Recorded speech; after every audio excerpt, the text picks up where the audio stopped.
En los campos de Hebrón, donde las promesas de Dios a Abraham aún resonaban entre los olivos y los rebaños, una sombra se cernía sobre el corazón de la familia elegida. No era la sombra de una amenaza externa, de los cananeos o los fereceos, sino una oscuridad interior, alimentada en la tierra fértil de la preferencia y los celos. Jacob, el patriarca que había luchado con Dios y había triunfado, era ciego a la guerra que se libraba en su propio hogar. Su amor por José, el hijo de su vejez, nacido de Raquel, era un sol abrasador que sumía a todos sus demás hijos en la aridez de la fría indiferencia. Y Judá, el cuarto hijo de Lea, sintió esta ausencia de calor como una punzada en el alma, una herida que se hacía más profunda y se inflamaba cada día al ver la colorida túnica que adornaba a su medio hermano. A Judá le faltaba la furia impulsiva de Simeón o Leví, ni la débil resignación de Rubén. En él, la amargura se convirtió en un resentimiento frío y calculador. Veía a José no solo como un hermano favorecido, sino como un obstáculo, un recordatorio constante de su propio lugar secundario en la línea de la promesa. Cuando José, con la inocencia del amado, relató sus sueños de gavillas de grano y estrellas inclinándose ante él, Judá no escuchó la voz de Dios, sino la arrogancia de un usurpador. En su corazón vio estos sueños no como una profecía, sino como una declaración de guerra, una ofensa que exigía una respuesta. El odio creciente no era solo suyo, pero lo sentía con mayor intensidad, pues su silenciosa ambición le hacía ver en José el fin de cualquier esperanza de prominencia. El día que sellaría el destino de la familia de Jacob llegó bajo el sol abrasador de Dotán. Enviado por su padre, José caminó hacia sus hermanos, y la distancia que los separaba de ellos era mucho mayor que los kilómetros que habían recorrido desde Hebrón.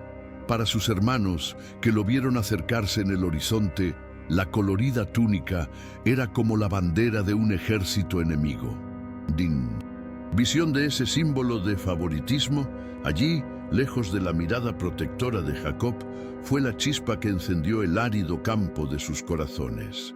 Aquí viene el soñador, siseó uno de ellos, y la conspiración, antes un susurro venenoso, se convirtió en un plan mortal, articulado en frases cortas y brutales. En ese desierto se sintieron soberanos, jueces de su propio hermano, y la sentencia fue sangre. Judá sintió el mismo fervor asesino que sus hermanos. El odio que había cultivado en silencio ahora encontraba eco y validación en la voz de todos. Consintió en el plan, imaginando el silencio que traería la ausencia de José, la paz que creía que llegaría con el fin de esta injusticia. Sin embargo, mientras Rubén, impulsado por una conciencia vacilante, sugería arrojarlo a una cisterna para no mancharse las manos directamente con su sangre, la mente de Judá comenzó a funcionar de otra manera.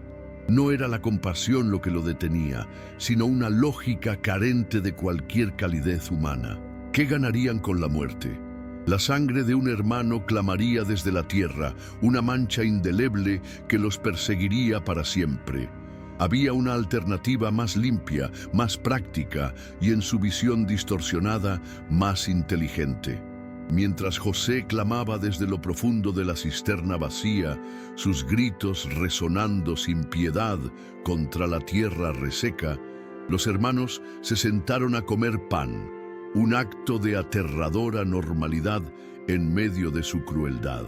Fue en ese momento que Judá, al levantar la vista, vio la hilera de camellos avanzando lentamente por el desierto, una caravana de ismaelitas, comerciantes de especias, camino a Egipto. Para otros era una imagen común, pero para Judá era la solución materializándose del polvo. Se puso de pie, no con la furia de antes, sino con la calma de quien cierra un trato. ¿De qué sirve matar a nuestro hermano y ocultar su sangre?, argumentó con una voz terriblemente razonable. vendámoslo a estos ismaelitas. Así no le pondrán las manos encima después de... Y todo, es nuestro hermano, nuestra carne. La lógica era perversa, un intento de disfrazar la traición con la falsa virtud de no derramar sangre. La propuesta de Judá fue aceptada con un alivio casi unánime. Ofrecía un camino que satisfacía su odio. Les reportaba ganancias y los liberaba de la mancha literal del fratricidio. Sacaron a José de la oscuridad del pozo, con los ojos parpadeando bajo la intensa luz del sol, solo para arrojarlo a una nueva oscuridad, la esclavitud. Judá observó la negociación, el valor de un hermano siendo pesado contra 20 piezas de plata. Sintió el frío peso del metal en su mano, y por un instante, la realidad de lo que estaba haciendo amenazó con destrozar su armadura de pragmatismo. Pero la apartó, concentrándose en el tintineo de las monedas, un sonido que para él era el sonido de una solución, de un problema resuelto. Observó cómo la caravana se alejaba, llevando a José y sus sueños, hasta que se convirtieron en un punto tenue en el horizonte y un pesado silencio cayó sobre los hijos de Jacob. El silencio que siguió a la partida de la caravana se rompió ante la necesidad de sellar el engaño. La traición exigía ahora un nuevo acto de crueldad, esta vez contra su propio padre. Con frialdad metódica degollaron un cabrito. La sangre inocente del animal pretendía cubrir la culpa de los hermanos. Judá, que se enorgullecía de no haber derramado la sangre de José, no dudó en mojar su túnica multicolor en la sangre tibia y pegajosa. Cada fibra de ese manto, que una vez representó el amor exclusivo de Jacob, estaba ahora saturada de la mentira que habían tejido.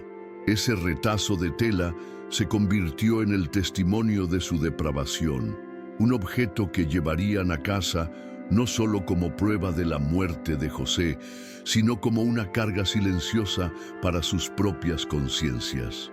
La escena en Hebrón fue de una agonía inimaginable para Judá. Le presentaron la túnica ensangrentada a Jacob con una pregunta calculada y distante. ¿Reconoces esta túnica como la de tu hijo? Apenas habían pronunciado estas palabras cuando las fuerzas abandonaron al anciano patriarca. Judá vio el rostro de su padre deformarse en una máscara de horror e incredulidad, seguido de un gemido que pareció desgarrar el aire. Oyó los gritos, las vestiduras rasgadas, el cilicio que le cubría la piel. Y por primera vez, la magnitud de su pecado lo golpeó en toda su magnitud. La ganancia de 20 piezas de plata se convirtió en polvo en su memoria, reemplazada por la imagen imborrable del dolor que le había infligido a su padre. Ese sonido de duelo sería el eco que lo perseguiría durante años. En los días siguientes, la casa de Jacob se convirtió en un lugar de luto perpetuo. El patriarca rechazó todo consuelo. Su llanto resonaba por las tiendas antes del amanecer y mucho después del atardecer. Para sus hermanos, la ausencia de José no trajo la paz que anhelaban, sino más bien una tensión constante, una vigilancia silenciosa. Cada comida era pesada, cada palabra intercambiada, mesurada, pues el dolor de su padre era un espejo que reflejaba la fealdad de su secreto. Judá, quien había sido el artífice de esa fría solución, ahora vivía en el epicentro del desastre emocional que había creado. El llanto de Jacob era un martillo constante en su conciencia, y los rostros de sus hermanos, cómplices silenciosos, le recordaban que todos estaban encadenados a la misma mentira, hundiéndose juntos en el mismo pantano del engaño. El peso de aquella atmósfera se volvió insoportable para Judá. Él, que antes había buscado prominencia entre sus hermanos, ahora solo deseaba distancia. El campamento de su padre, lugar de bendición y herencia, se convirtió en un tribunal para él, donde era juzgado a cada paso por su incesante dolor. La culpa, en lugar de ablandar su corazón para el arrepentimiento, lo endureció en el deseo de huir. Sintió la necesidad de alejarse de aquella escena de dolor, de escapar de la mirada de su padre y de la complicidad de sus hermanos. La tierra de Canaán, prometida por Dios a sus padres, ahora parecía rechazarlo. Fue entonces cuando una decisión se formó en su mente. Descendería, se mudaría, buscaría una vida entre extraños donde tal vez pudiera olvidar el sonido de las monedas de plata y el lamento de un padre desconsolado. Judá descendió a Adulam y cada paso que se alejaba de Hebrón era un intento de distanciarse. Allí, entre los cananeos, se encontró con un mundo que desconocía la historia de una túnica ensangrentada.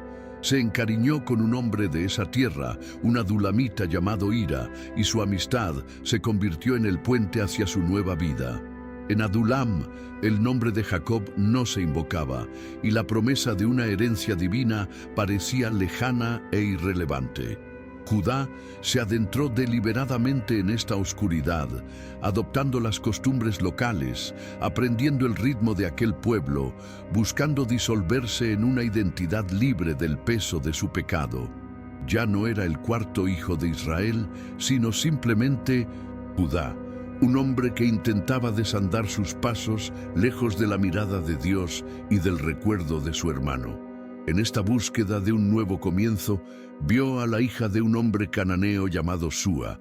Su nombre no está registrado, pues a los ojos de Judá, ella no representaba la continuación de un linaje sagrado, sino más bien un pilar para la nueva existencia que estaba construyendo.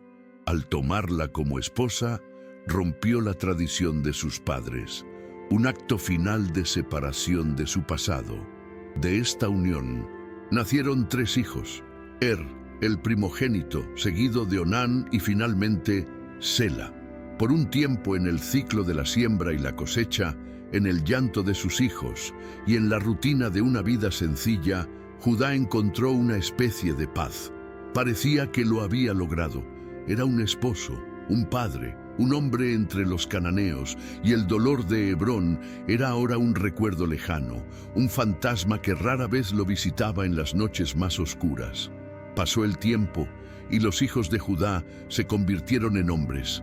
Para su primogénito, tomó una esposa llamada Tamar, una mujer cuyo destino se entrelazaría con el de Judá de maneras que él nunca podría haber previsto. Tamar entró en su hogar para cumplir el papel más vital de una esposa: dar herederos, continuar el nombre de la familia.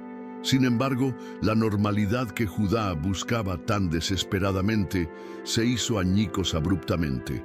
Las Escrituras registran el hecho con aterradora y directa simplicidad. El primogénito, era malvado a los ojos del Señor.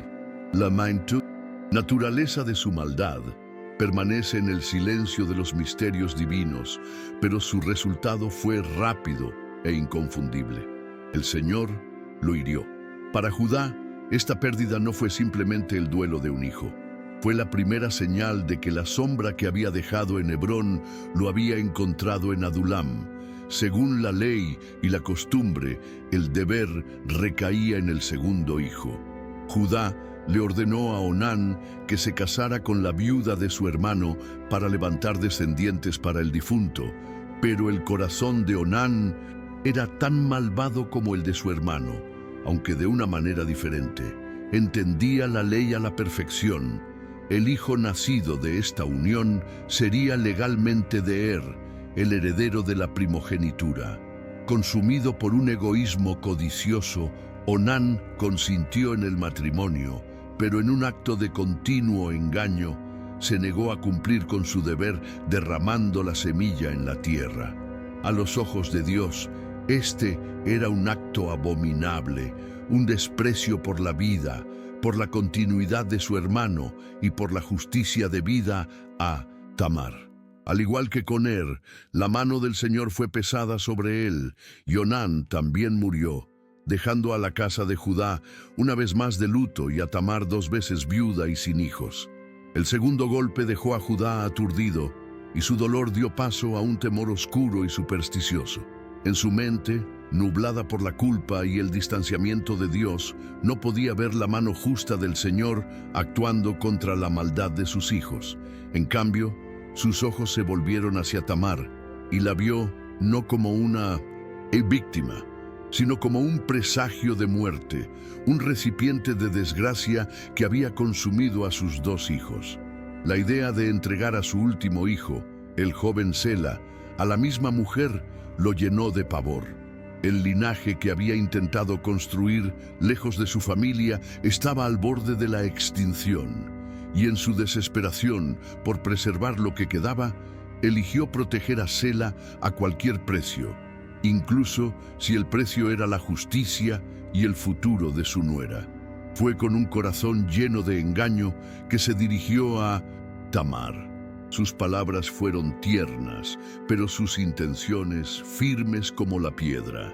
Le ordenó regresar a la casa de su padre y permanecer viuda, con el pretexto de esperar a que Sela alcanzara la mayoría de edad antes de tomarla por esposa.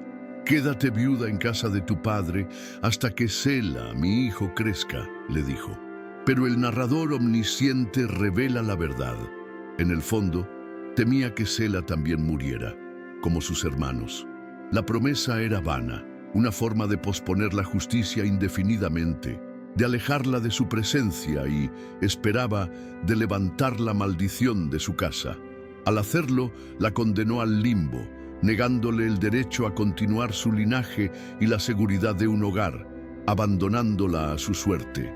El tiempo se arrastraba para Tamar en la casa de su padre, cada día un silencioso recordatorio de su condición. Las estaciones cambiaban, las cosechas iban y venían, y Sela, el niño que había estado esperando, se convirtió en un hombre adulto.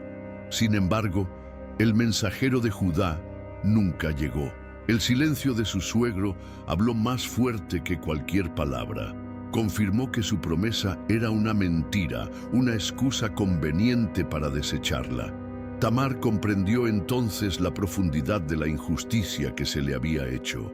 No era simplemente una viuda afligida, era una mujer deliberadamente engañada y privada de su derecho a tener descendencia, un derecho que en esa cultura definía el valor y el futuro de una mujer. En su corazón, la resignación dio paso a una audaz determinación de tomar para sí misma la justicia que se le había negado. La oportunidad surgió con noticias traídas por viajeros. La esposa de Judá había muerto y después del periodo de luto, él subiría a Timnat a esquilar sus ovejas. La esquila era un momento de celebración y negocios, un momento en el que los hombres estaban más relajados y menos vigilantes. Al oír esto, un plan se formó en la mente de Tamar, un plan de extremo riesgo, pero que contenía la única semilla de esperanza que le quedaba. No actuaría por venganza, sino para reclamar su legítimo linaje a través de la única fuente restante, el mismo patriarca que la había rechazado. Se despojó de sus ropas de viuda, se cubrió el rostro con un velo, transformando su identidad, y se sentó en un lugar público en el camino a Timnat, esperando al hombre que la juzgaría, sin saber que él mismo estaba a punto de ser juzgado. Judá caminaba por el camino a Timnat. El dolor de su reciente viudez daba paso a un vacío que buscaba llenar con los placeres fugaces del mundo. Fue entonces cuando la vio, sentada junto al camino, con el rostro cubierto por un velo que indicaba disponibilidad. En su ceguera espiritual, no vio a una mujer que buscaba justicia, sino un objeto para satisfacer su deseo. Se desvió del camino, acercándose a ella sin dudar, completamente inconsciente de que estaba caminando hacia una trampa tejida por su propia negligencia. Las palabras que pronunció fueron las de un extraño a otro, un intercambio carnal carente de intimidad o reconocimiento. La confundió con una prostituta de un culto cananeo, sin saber que bajo ese velo yacía el rostro de la mujer a la que le había prometido y negado un futuro. Tamar, con la voz disimulada, mantuvo la compostura. Cuando él le prometió enviarle un cabrito del rebaño como pago, ella llevó a cabo la parte crucial de su plan. ¿Me darás una prenda hasta que lo envíes?, preguntó. La pregunta parecía inocente, una práctica comercial común. Judá, impaciente, accedió, y entonces pidió los objetos que sellarían su destino, su sello, su cordón y su bastón. No eran simples objetos. El sello era su firma, la marca de su identidad. El bastón era el símbolo de su autoridad como patriarca. Ignorante de la enormidad de lo que hacía, impulsado solo por la urgencia de su deseo, le entregó la prueba irrefutable de quién era. Se acostó con ella, cumpliendo sin saberlo la ley del levirato que él mismo se había negado a honrar, dejándola más pobre en identidad y autoridad. Poco después, fiel a su palabra, Judá envió al macho cabrío a través de su amigo Hira para recuperar los objetos que había dejado como garantía. El adulamita llegó al lugar indicado, pero no encontró a ninguna mujer. Preguntó a los hombres del lugar buscando a una prostituta de culto, pero le respondieron con firmeza que ninguna mujer de esa profesión había estado allí. Hira regresó a Judá con las manos vacías y con la noticia de que la mujer había desaparecido. La reacción de Judá fue de pragmatismo, superficial. En lugar de preocuparse por la pérdida de los símbolos de su identidad, su mayor preocupación era su reputación. Que se los quede, para que no seamos motivo de vergüenza, dijo, revelando que su código moral no se regía por la rectitud, sino por el temor a la deshonra pública. Cerró el asunto, creyendo que el secreto de su indiscreción estaba a salvo. Pasaron casi 3 meses, y la semilla de aquel encuentro clandestino empezó a dar fruto. La noticia llegó a Judá como un trueno desde el cielo abierto, traída por mensajeros que apenas contenían su indignación. Tu nuera Tamar ha fornicado, y he aquí, ha concebido por fornicación. Al oír esto, una furia hipócrita se apoderó de Judá. Él, el patriarca, el guardián del honor familiar, se había erigido en un pedestal de falsa rectitud. Sin dudarlo, sin investigación alguna, se convirtió en juez y verdugo. El mismo hombre que había dejado su bastón y su sello con una supuesta prostituta, ahora pronunciaba la sentencia más severa contra la mujer que él mismo había embarazado. Su orden fue inmediata y brutal, reflejo de su propia inconsciencia. Sacadla y que sea quemada. Mientras se preparaba el fuego y el pueblo se reunía para presenciar la terrible justicia del patriarca, Tamar fue sacada a la fuerza de su hogar. Su rostro no reflejaba el pánico de un culpable, sino la firme calma de quien sostenía una verdad inquebrantable. Mientras la conducían a la muerte, ejecutó el acto final de su plan. Envió un mensajero a su suegro, un mensaje que debía ser entregado en presencia de todos los que lo rodeaban. El mensajero se acercó a Judá, y en su mano no llevaba una súplica de misericordia, sino los instrumentos del juicio. Ante la multitud, Tamar mandó decir: del hombre a quien pertenecían estas cosas, estoy embarazada. Y entonces lo desafió públicamente: te ruego que me digas de quién son el anillo, este cordón y este bastón. Un profundo silencio se apoderó de la asamblea. Los objetos fueron presentados a Judá y brillaron al sol como brasas encendidas de su propia transgresión. Los tomó, y el contacto familiar del sello y el bastón en sus manos fue como un golpe para su espíritu.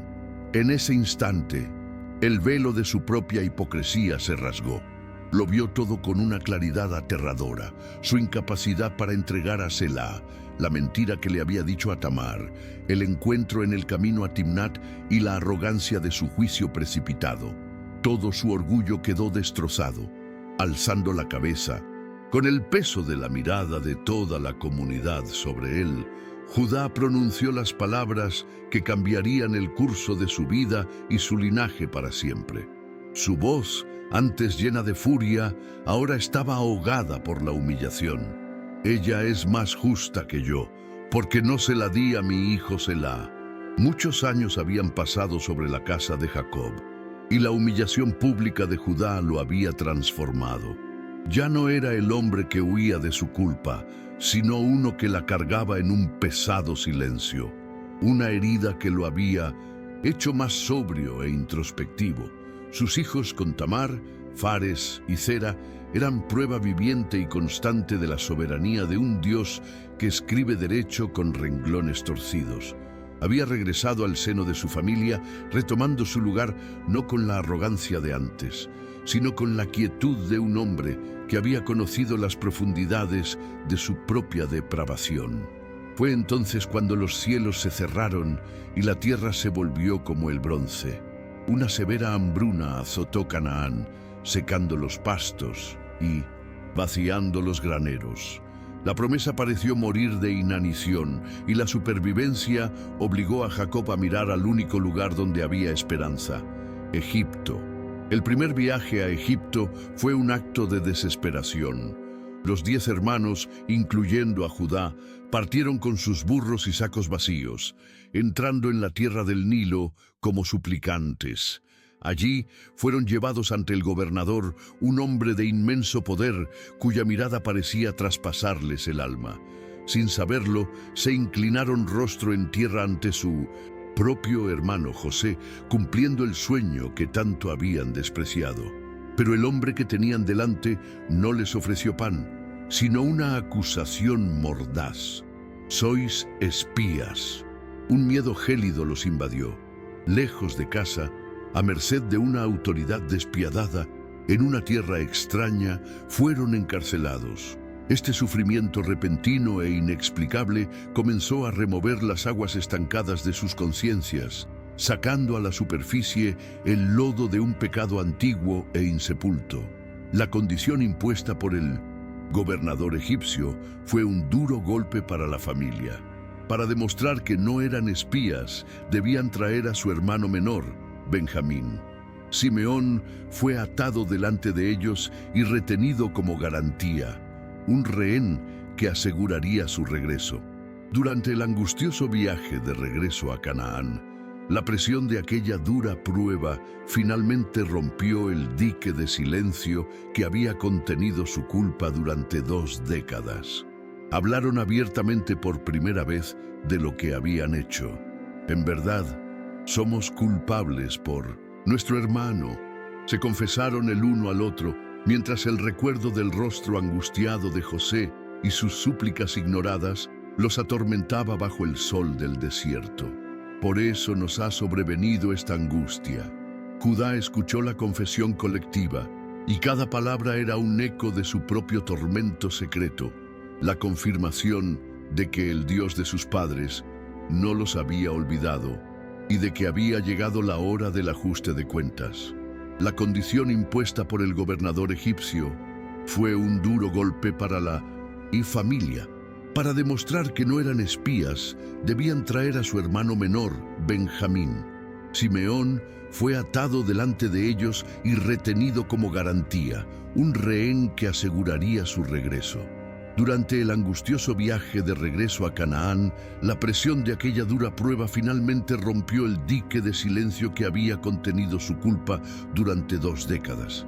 Hablaron abiertamente por primera vez de lo que habían hecho.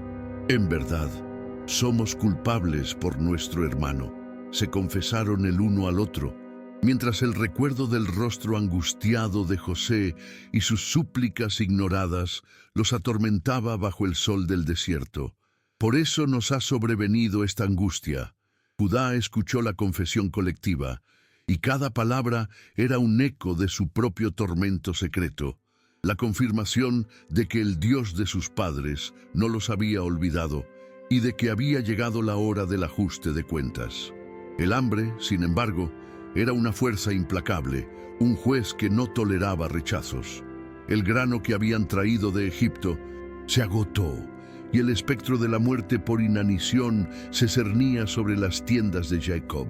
Los llantos de los niños pidiendo pan se convirtieron en un sonido constante, y el dolor de Jacob por su hijo perdido se enfrentó a la certeza de perder a todos los demás si no se hacía nada. Fue el propio patriarca, destrozado por la necesidad, quien ordenó a sus hijos que regresaran a Egipto. En ese momento de vacilación y temor, Judá dio un paso al frente.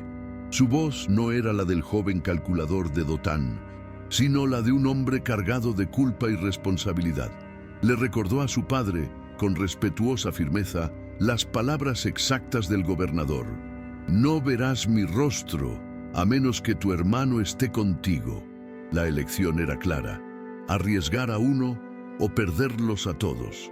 Fue entonces cuando Judá, al ver la agonía en el rostro de su padre, hizo la promesa que redefiniría su legado. Se interpuso, ofreciéndose como garantía viviente de la seguridad de Benjamín. Su declaración fue un juramento solemne, un acto de sustitución que resonaría por la eternidad. «Yo seré tu fiador», dijo, mirando a Jacob a los ojos. «Lo exigirás de mi mano. Si no lo devuelvo y lo pongo ante ti, seré culpable ante ti para siempre». Con esas palabras, el hombre que había vendido a un hermano para liberarse de un problema, ahora ofrecía convertirse en esclavo perpetuo para salvar a otro. Esta oferta, nacida no de un impulso, sino de una profunda transformación interior, finalmente quebró la resistencia de Jacob, quien, con pesar, confió a su hijo menor en manos del hombre que su propia conciencia había redimido. Su segundo viaje a Egipto estuvo marcado por una oscura aprensión. Cargando el doble de dinero, regalos de bálsamo y miel y su tesoro más preciado, Benjamín, los hermanos se presentaron de nuevo ante los funcionarios egipcios. Para su sorpresa y horror, fueron conducidos directamente a la casa del gobernador. El miedo los invadió, creyendo que era un pretexto para esclavizarlos a cambio del dinero devuelto en el primer viaje. Sin embargo, al entrar, fueron recibidos con una hospitalidad desconcertante. Les lavaron los pies, alimentaron a sus burros, y Simeón les fue devuelto, libre e ileso. Esta bondad, en lugar de calmarlos, solo profundizó el misterio y la ansiedad. Sus conciencias culpables no pudieron procesar la gracia, interpretándola como el silencio ominoso que precede a la tormenta. Al mediodía llegó el gobernador. Le presentaron sus regalos, inclinándose una vez más ante él. José contuvo su emoción al ver a su hermano Benjamín, pero los puso a prueba aún más, mostrando un favoritismo explícito hacia el menor, dándole una porción de comida 5 veces mayor que la de los demás. Por un breve instante, la tensión se disipó, y comieron y bebieron con él en una extraña celebración. Pero en secreto, la prueba final ya estaba en marcha. José había ordenado a su mayordomo que llenara sus costales de grano y que pusiera el dinero de cada uno en la boca del costal, pero que escondiera su copa de plata, la copa que usaba para la adivinación, en el costal de Benjamín. La trampa estaba tendida, no por venganza, sino para ver si abandonaban al hijo de Raquel como lo habían hecho años antes. Al amanecer, los hermanos abandonaron la ciudad egipcia con el corazón más ligero que en años. Sus sacos estaban llenos de grano. Simeón caminaba entre ellos y Benjamín, prenda de su libertad, estaba a salvo. La promesa a su padre estaba a punto de cumplirse y parecía que la marea de la desgracia finalmente había cambiado. Pero su paz duró poco. Apenas se habían alejado de la ciudad cuando el mayordomo de José los alcanzó. Su voz resonó por el campo con una acusación de robo que los impactó como un rayo. Indignados y seguros de su inocencia, la negaron con vehemencia, incluso profiriendo un terrible juramento en su certeza: que muera aquel de tus siervos en quien se encuentre la copa, y seguiremos siendo esclavos de mi señor. Ellos mismos habían pronunciado su Sentencia. La búsqueda comenzó. La tensión aumentaba con cada saco abierto e inspeccionado. El mayordomo procedió metódicamente, empezando por el mayor y bajando hasta el menor. Con cada saco que resultaba limpio, la confianza de los hermanos crecía, transformando su indignación en una sensación de inminente reivindicación. Finalmente, solo quedó el saco de Benjamín. Cuando el mayordomo lo abrió y levantó la copa de plata para que todos la vieran, un grito de pura desesperación rasgó el aire. La realidad los aplastó. Rasgaron sus vestiduras, el antiguo signo de luto y horror, al darse cuenta de que habían caído en una trampa perfecta. El alivio de minutos antes se convirtió en una agonía muda. En silencio, como un solo hombre, cargaron sus burros y emprendieron el viaje de regreso a la ciudad, una marcha fúnebre hacia su destino. Para Judá, cada paso era un martillo que golpeaba su alma. El peso de su juramento a Jacob se convirtió en una carga insoportable. De vuelta en presencia del gobernador, cayeron rostro en tierra, con la esperanza completamente extinguida. La sentencia de José fue pronunciada con una calma penetrante, diseñada para ser la prueba final y más cruel de todas. Declaró que solo el muchacho en cuyo costal se encontró la copa, Benjamín, seguiría siendo su esclavo. Los demás, dijo, podrían regresar en paz con su padre. Esta era la elección, su libertad a cambio de la esclavitud del amado hijo de Raquel. Eran los mismos hombres que, años antes en Dotán, habían elegido su propia conveniencia por encima de la vida de un hermano. Por un momento, el destino de todos pendió de un hilo. Fue entonces cuando Judá, el fiador, dio un paso al frente, separándose de sus hermanos para colocarse directamente en la línea de fuego del juicio, listo para cumplir su promesa. Con una humildad que contrastaba marcadamente con su anterior arrogancia, Judá comenzó a hablar, no para defenderse, sino para interceder. Le contó la historia de su familia a este poderoso egipcio, pintando un vívido retrato de un padre anciano cuya vida estaba inextricablemente ligada a la de su hijo menor. Habló de la pérdida de un hermano que se creía despedazado por una fiera y de cómo Benjamín era todo lo que le quedaba. Entonces reveló su propio juramento, la promesa que había hecho de cargar con la culpa eterna si no devolvía al niño. En el punto álgido de su súplica, con la voz entrecortada por la sinceridad, Judá hizo la oferta que completaría su transformación. Te ruego, pues, que permitas que tu siervo se convierta en esclavo de mi señor en lugar del muchacho, y que el muchacho suba con sus hermanos. El traidor se ofreció como sustituto. El vendedor de un hermano se entregó como rescate por otro. Con una humildad que contrastaba marcadamente con su anterior arrogancia, Judá comenzó a hablar, no para defenderse, sino para interceder. Le contó la historia de su familia a este poderoso egipcio, pintando un vívido retrato de un padre anciano cuya vida estaba inextricablemente ligada a la de su hijo menor. Habló de la pérdida de un hermano que se creía despedazado por una fiera y de cómo Benjamín era todo lo que le quedaba. Entonces reveló su propio juramento, la promesa que había hecho de cargar con la culpa eterna si no devolvía al niño. En el punto álgido de su súplica, con la voz entrecortada por la sinceridad, Judá hizo la oferta que completaría su transformación. Te ruego, pues, que permitas que tu siervo se convierta en esclavo de mi señor en lugar del muchacho, y que el muchacho suba con sus hermanos. El traidor se ofreció como sustituto. El vendedor de un hermano se entregó como rescate por otro. Jacob, con la mirada apagada por la edad, pero con el espíritu iluminado por una visión profética, habló no solo como un padre, sino como un oráculo de Dios. Los convocó para anunciarles lo que les acontecería en los últimos días.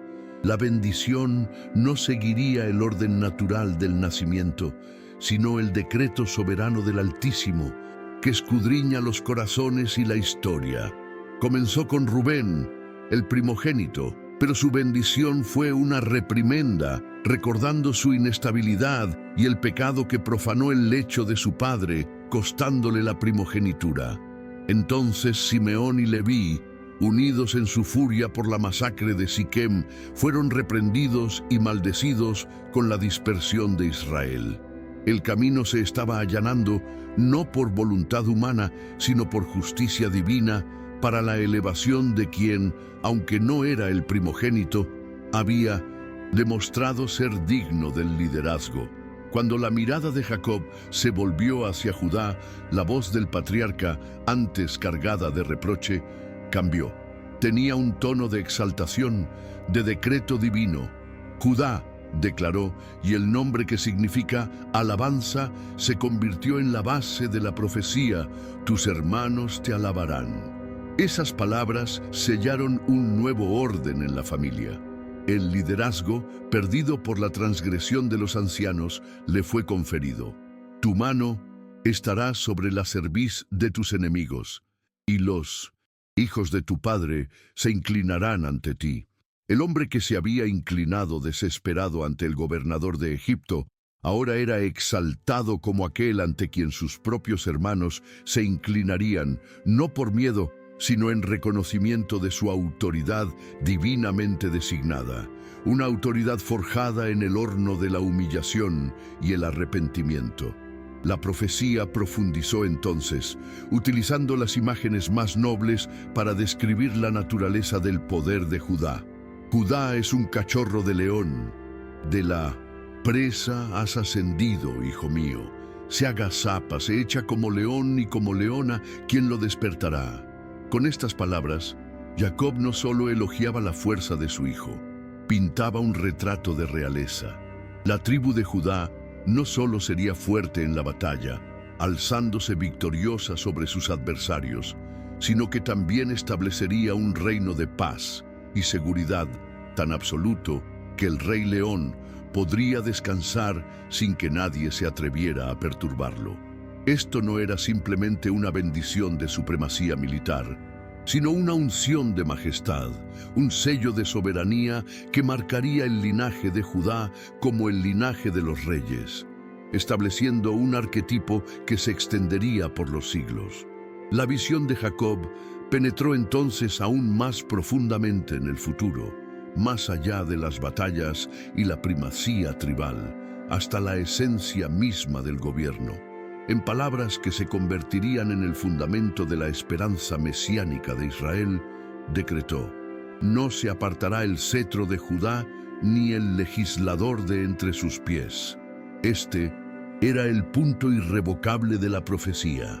El cetro, el bastón de oro y madera que blandían los reyes, era el símbolo visible del derecho a reinar. El bastón del legislador era la autoridad para establecer el orden, para dictar la ley, para gobernar al pueblo del pacto. Dios, a través de Jacob, declaraba que la prerrogativa real, la autoridad para guiar a Israel, se estaba entretejiendo en la identidad misma de la tribu de Judá.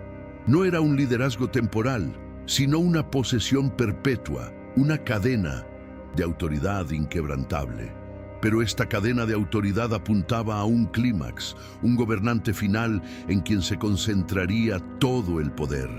La profecía concluía con una promesa misteriosa y trascendente: hasta que venga Silo, y a él se reunirán los pueblos. El nombre Silo, que evocaba paz y tranquilidad, se refería a un rey venidero, aquel a quien verdaderamente pertenecía el cetro. Este no sería un simple rey más en la línea de Judá. Él sería el cumplimiento de todo lo que ese linaje representaba, y su reinado no se limitaría a las 12 tribus. La promesa se expandió para abarcar al mundo entero, declarando que los pueblos, las naciones gentiles, se reunirían bajo su estandarte. En su lecho de muerte en Egipto, Judá, el hombre redimido, escuchó la promesa de que de sus descendientes manchados por el pecado, nacería el rey que traería la paz, y a quien todas las naciones del mundo algún día se someterían. Judá escuchó estas palabras no con el orgullo de un conquistador, sino con la reverencia de quien sabía lo poco que merecía tal honor. Él, que había conocido las profundidades de la traición, el engaño y la humillación pública, ahora era el destinatario de la más sublime de las promesas. La bendición no era una recompensa por su fuerza innata ni por su rectitud, sino el sello de la gracia soberana de Dios que lo había quebrantado para renovarlo. En ese momento comprendió que su vida, con todos sus fracasos y su redención final, no era solo suya. Había sido un preludio, un escenario en el que Dios demostró su poder para transformar a un traidor en el portador de la estirpe real. El cetro prometido a sus descendientes sería para siempre un recordatorio de que el gobierno de Dios no se establece mediante la perfección humana, sino mediante su misericordia redentora. Tras la muerte de Jacob y José, la semilla de esa profecía se sembró en la tierra del tiempo, y allí permaneció durante siglos de silencio y prueba. La tribu de Judá, junto con sus hermanos, cayó en el horno de la esclavitud en Egipto. Fueron liberados por la poderosa mano de Dios, cruzaron el desierto, tomaron posesión de la tierra prometida y vivieron bajo el caótico ciclo de pecado y liberación en la era de los jueces. Durante todo este tiempo, la promesa del cetro y la llegada de Silo fueron un legado de fe, una esperanza transmitida de padre a hijo en medio de batallas y apostasía. La palabra profética no había muerto, simplemente estaba latente, esperando el momento exacto en el calendario de Dios, cuando Él enviaría a su profeta a un pequeño pueblo en el territorio de Judá, un pueblo llamado Belén, para despertar al león. Los siglos transcurrieron y la profecía de Jacob esperaba su momento. El período de los jueces terminó en anarquía moral y el pueblo de Israel, anhelando ser como las demás naciones, exigió un rey. Dios concedió su petición en la persona de Saúl, un hombre de la tribu de Benjamín, alto e imponente, un rey elegido por los hombres. Sin embargo, el reinado de Saúl estuvo marcado por la desobediencia y la presunción, y su corazón se apartó del Señor. El rechazo de Dios a Saúl creó un vacío de liderazgo, no en el trono visible, sino en el plan divino. El cetro aún no había llegado a manos de Judá. Había llegado el momento de que Dios ya no aprobara la elección del pueblo, sino que revelara al rey que él mismo había escogido, un hombre conforme a su corazón. La misión recayó en el anciano profeta Samuel, enviado por Dios a un lugar que parecía insignificante en el mapa de Israel, la pequeña Belén, en el corazón del territorio de Judá. La llegada del profeta llenó de asombro a los ancianos de la ciudad, pues sus visitas rara vez eran formales. Samuel, sin embargo, vino a sacrificar y ungir. Llamó a un hombre llamado Jesé y a sus hijos a la ceremonia. Cuando Eliab, el primogénito de Jesé, alto y de aspecto noble, pasó ante él, Samuel pensó que sin duda era el ungido del Señor. Pero la voz de Dios corrigió al profeta en su espíritu con palabras que redefinirían para siempre el concepto de realeza. No te fijes en su apariencia ni en su grandeza, porque lo he rechazado. El Señor no mira lo que mira el hombre. El hombre mira la apariencia exterior, pero el Señor mira el corazón. Uno a uno, los 7 hijos de Jesé presentes pasaron ante el profeta, pero la palabra del Señor a Samuel fue la misma para todos. El Señor no ha elegido a este. La ceremonia llegó a un punto muerto. El aceite de la unción permanecía en el cuerno y el rey elegido por Dios aún no había sido revelado. Samuel, confundido, se volvió hacia Jesé y le preguntó si todos sus hijos estaban presentes. La respuesta de Jesé reveló lo insignificante que era el elegido de Dios a los ojos de su propia familia.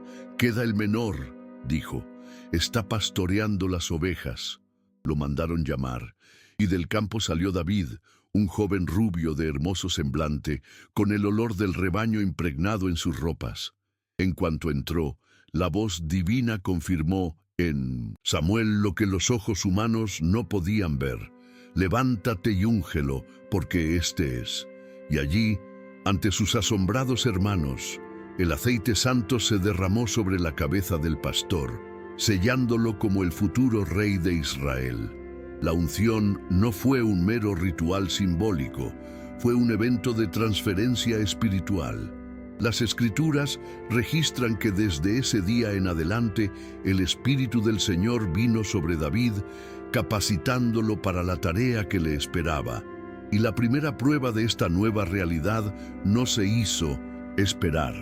Mientras el rey Saúl y todo el ejército de Israel temblaban de miedo en el valle de Ela, paralizados por los insultos de un gigante filisteo llamado Goliat, David llegó al campamento. El joven pastor, cuyo corazón se había formado en la soledad de los campos, confiando en que Dios lo libraría del león y el oso, no vio lo que vieron los soldados. No vio a un guerrero invencible. Vio a un hombre desafiando al Dios vivo. La fe que el Espíritu del Señor había encendido en su corazón lo impulsó a hacer lo que ningún otro hombre en Israel se atrevió siquiera a contemplar. Rechazando la armadura de Saúl, que simbolizaba la fuerza humana y la dependencia de la carne, David caminó hacia el gigante filisteo armado únicamente con su fe, un cayado de pastor y una honda. Goliat lo maldijo por sus dioses y se burló de su juventud, pero David respondió con una declaración que reveló el origen de su valentía, un manifiesto que resonaría a lo largo de la historia de Israel. «Tú vienes a mí con espada, lanza y jabalina, pero yo vengo a ti en el nombre del Señor Todopoderoso, el Dios de los escuadrones de Israel, a quien has desafiado». Con un solo lanzamiento de su honda, la piedra, guiada por la mano invisible de Dios, se hundió en la frente del gigante. La caída de Goliat no fue solo la derrota de un enemigo, sino la reivindicación pública de la elección secreta de Dios, una señal para toda la nación de que un nuevo tipo de poder había surgido en Israel. La victoria, sin embargo, marcó el comienzo de un largo y doloroso exilio para David. La popularidad que alcanzó despertó una envidia asesina en el corazón del rey Saúl, quien lo persiguió sin descanso por los desiertos y cuevas de Judea. Estos años de huida fueron el horno de Dios que forjó a su rey, un tiempo de prueba que le enseñó a depender completamente del Señor, a liderar a los hombres y a ejercer la misericordia, perdonando la vida de Saúl en más de una ocasión. Finalmente, tras la muerte de Saúl y sus hijos en 1900, la batalla contra los filisteos, llegó el tiempo de la promesa. Los hombres de su propia tribu, la tribu de Judá, acudieron a él en Hebrón y lo ungieron rey sobre la casa de Judá. El cetro, durante tantos siglos solo una promesa, estaba ahora, por primera vez, firmemente en manos del linaje elegido. Durante 7 años y 6 meses, David reinó en Hebrón solo sobre Judá. El resto de Israel, debilitado y dividido, siguió al remanente de la casa de Saúl. Pero la mano del Señor estaba sobre David, y su fuerza y sabiduría aumentaron, mientras que la casa de Saúl se debilitaba continuamente. Finalmente, los ancianos de todas las tribus de Israel, reconociendo la unción divina que reposaba sobre él, llegaron a Hebrón. Lo declararon su rey, recordando las propias palabras de Dios: «Pastorearás a mi pueblo Israel y serás su gobernante». Ese día la nación se unió, y David, el octavo hijo de Jesé, el pastor de Belén, se convirtió en rey de todo Israel, cumpliendo íntegramente la primera parte de la profecía de Jacob. Con el reino unificado, el primer acto importante de David fue conquistar la fortaleza de Jebús, que más tarde se conocería como Jerusalén. La ciudad, impenetrable en su orgullo, no pertenecía a ninguna tribu, lo que la convertía en el lugar perfecto para una capital que unificaría el norte y el sur.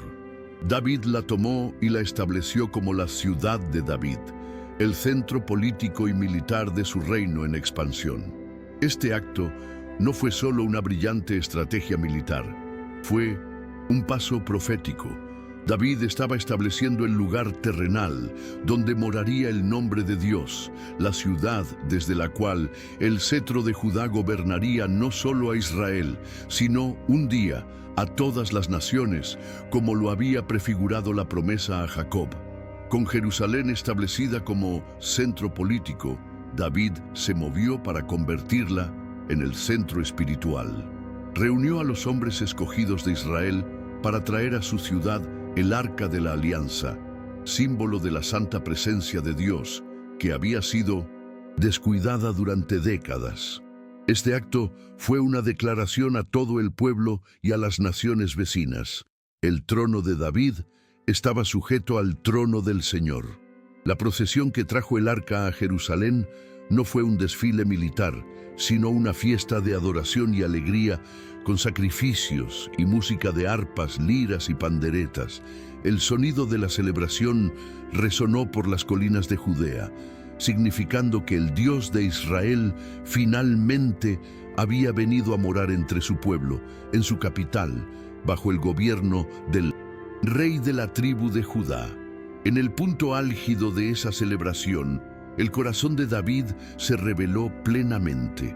Movido por un éxtasis espiritual y una profunda humildad, se despojó de sus vestiduras reales, símbolo de su poder terrenal, y vestido solo con un sencillo efod sacerdotal de lino, danzó ante el arca con todas sus fuerzas. Para algunos, como su esposa Mical, hija de Saúl, este fue un comportamiento indigno de un rey, pero para Dios fue la expresión más pura de adoración. En ese acto, David demostró que, aunque empuñaba el cetro de Judá, su corazón seguía siendo el de un pastor que dependía completamente de su Señor. No era un rey que se colocaba por encima de su pueblo, sino un adorador que se humillaba ante su Dios, demostrando de hecho ser un hombre conforme al corazón de Dios. Con el reino en paz y la presencia de Dios establecida en su capital, David, ahora residente en un palacio de cedro, sentía una profunda inquietud.